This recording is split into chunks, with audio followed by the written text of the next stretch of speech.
The forest had gone silent hours before midnight, and that silence was what kept Mara awake.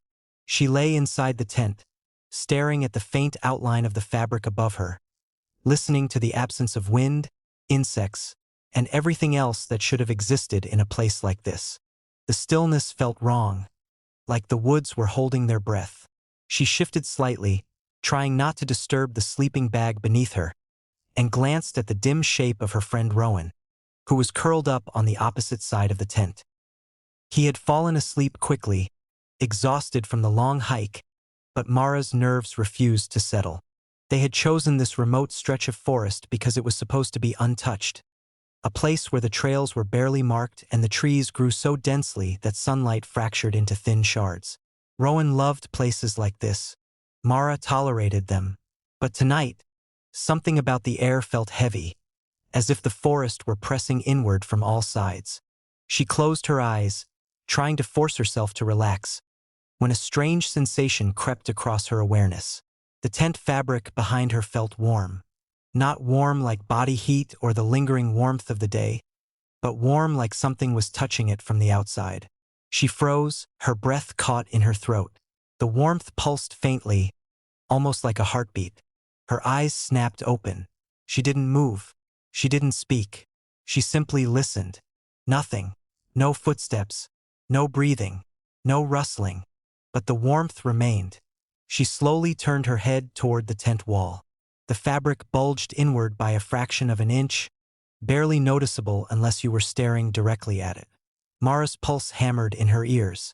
She reached out a trembling hand and hovered it near the bulge, not touching it, just feeling the air.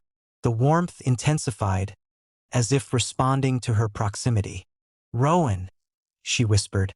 He didn't stir. She swallowed hard and whispered again, louder. "Rowan." He groaned softly and shifted. "What?" "Something's outside." Rowan pushed himself upright, rubbing his eyes. "What do you mean?" "Feel the tent." He reached out, touched the fabric, and frowned. "It's warm." "It wasn't like that before." Rowan pressed his palm against it more firmly. "Maybe it's just." The bulge pushed inward sharply, and Rowan jerked his hand back. Mara clapped a hand over her mouth to stifle a scream. The tent wall quivered, then went still. Rowan's voice was barely audible. "There's someone out there." Mara shook her head. "No, that didn't feel like a person." Rowan grabbed the flashlight and clicked it on. The beam illuminated the tent interior, casting stark shadows. He pointed it at the wall, but the light didn't reveal anything beyond the fabric. "We should look," he said, though his voice betrayed uncertainty. "No," Mara whispered. "I don't want to go out there." Rowan hesitated, then crawled toward the zipper. "We can't just sit here." He slowly unzipped the tent door. The sound was painfully loud in the stillness.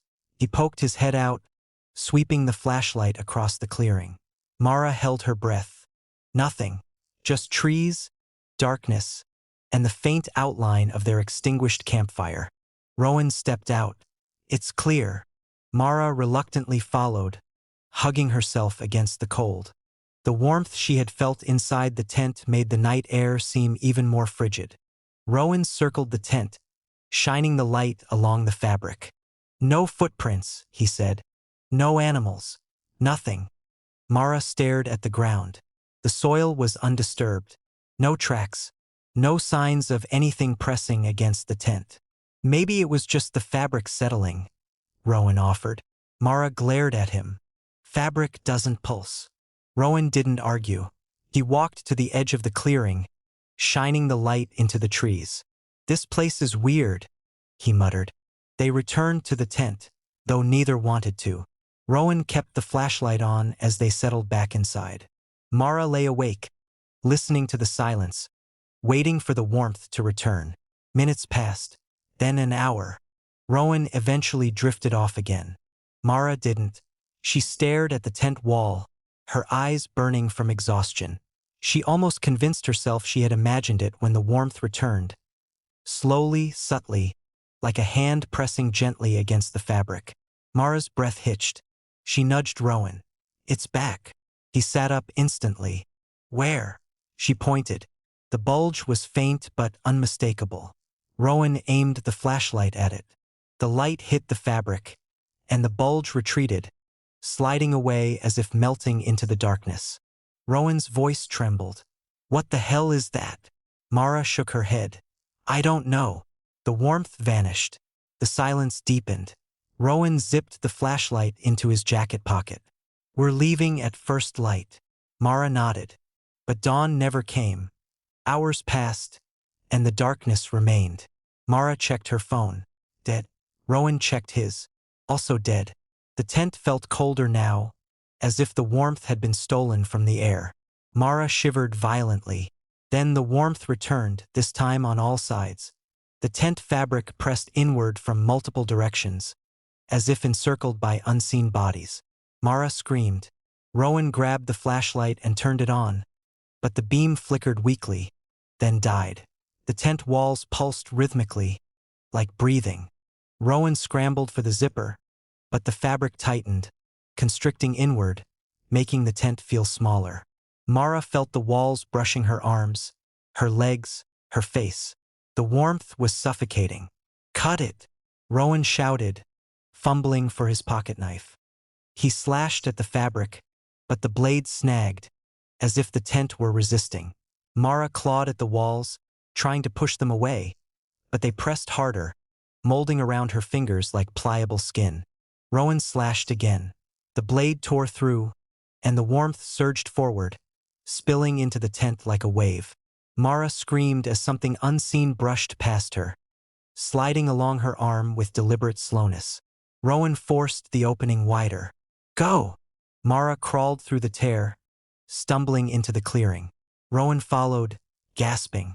They ran blindly into the trees, not caring where they were going, only wanting distance between themselves and the tent.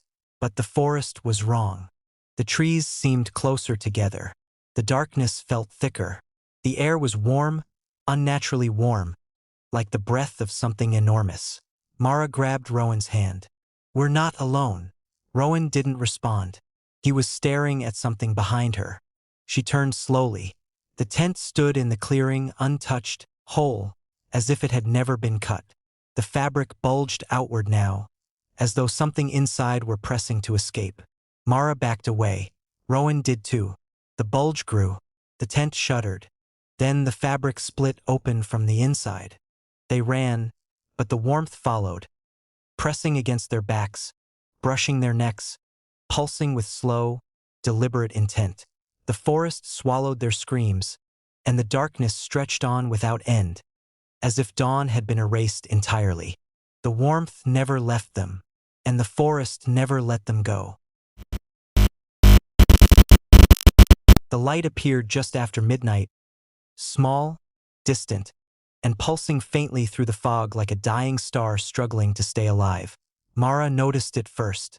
She lay on the damp grass beside Rowan, staring at the strange glow hovering beyond the treeline. It blinked once, paused, then again. The timing was uncanny. Each pulse seemed to echo the thud of her heartbeat, as if the forest itself were listening to her body. Rowan noticed it too. You see that? He whispered. Mara nodded slowly. It's matching us. They listened to the rhythm of their own hearts, and the light blinked in perfect sync. Steady, deliberate, alive. The fog thickened, curling around their ankles like smoke rising from unseen fires. The forest beyond was silent, the kind of silence that felt wrong, as if the world were holding its breath and waiting for something to happen. They had camped near the old radio tower, a relic from decades ago, long abandoned. Locals said the tower still hummed faintly at night, powered by something buried deep beneath the hill. Mara hadn't believed the stories. Now she wasn't sure. The hum she heard earlier felt less like machinery and more like a heartbeat beneath the soil. Rowan stood, brushing dew from his jacket. Could be a drone. Then why's it blinking like that? Mara asked. He didn't answer. He took a few steps toward the trees, the flashlight beam cutting through the mist. The light blinked faster, syncing not just with their heartbeats but with their breathing, inhale, exhale, pulse, blink. Mara felt her chest tighten. The rhythm was inside her now, crawling beneath her ribs like a parasite. "Stop," she said. "Don't go closer." Rowan hesitated. "It's probably nothing." The light flared once, bright enough to cast long shadows across the clearing. Then it dimmed again, returning to its steady pulse. Mara's heart raced, and the light matched it perfectly. She pressed her hand against her chest, feeling the thump beneath her ribs. The light responded instantly, flashing faster. "It's copying me," she whispered. Rowan turned back, his face pale. "Let's go back to the tent."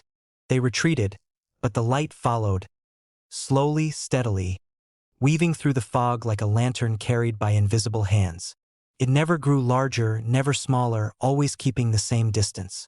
When they reached the tent, the light stopped, hovering like a patient observer. Rowan zipped the flap shut. "We'll ignore it." Mara lay awake, listening to the faint hum that seemed to seep through the ground. The light's rhythm echoed in her chest. Every beat felt heavier, slower, as if something were sinking her body to its own pulse.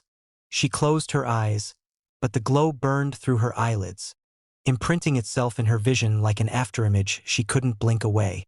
She dreamed of the tower, its rusted frame stretching into the clouds, wires dangling like veins. The light pulsed at the top, alive, breathing.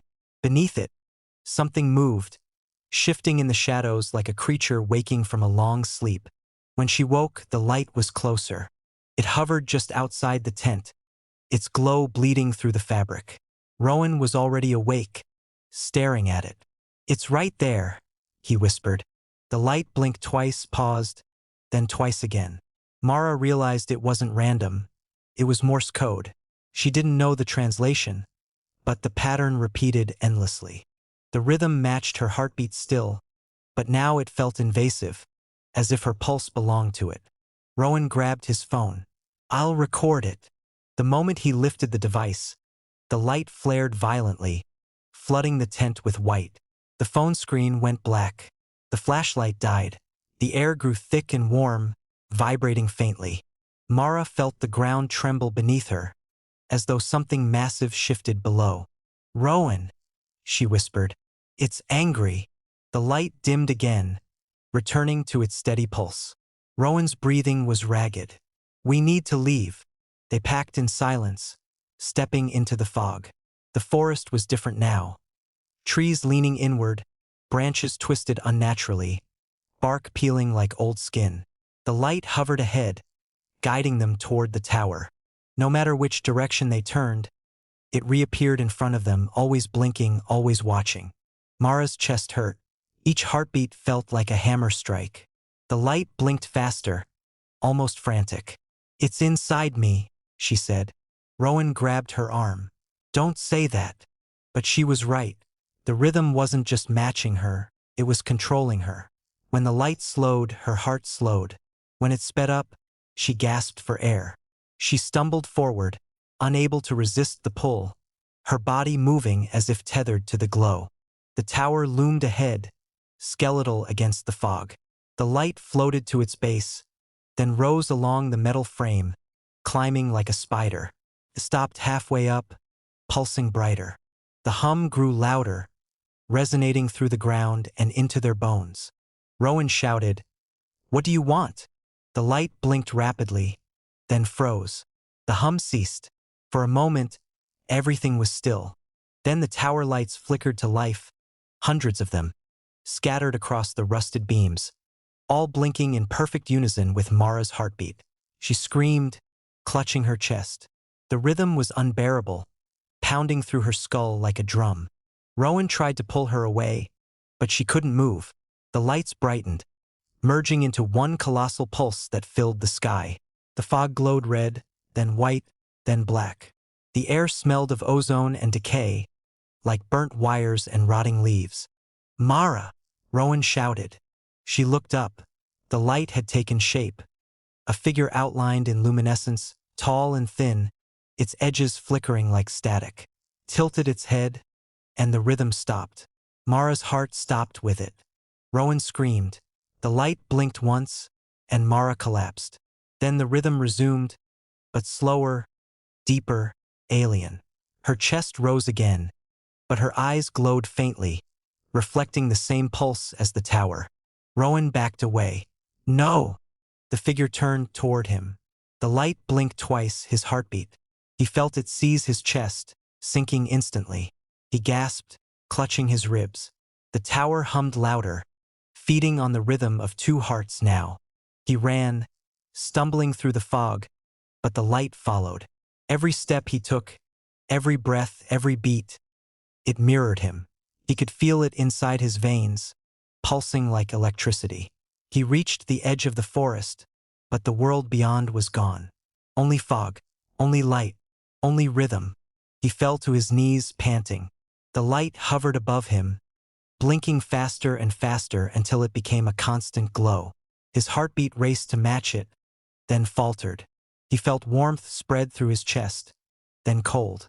The light dimmed. When dawn came, the tower stood silent again. The fog lifted, revealing the clearing. The tent was gone. The ground was scorched in a perfect circle, as if something had burned outward from the center.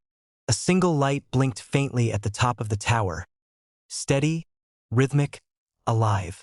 It pulsed once for every heartbeat in the forest. And somewhere beneath the soil, two new rhythms joined the pattern.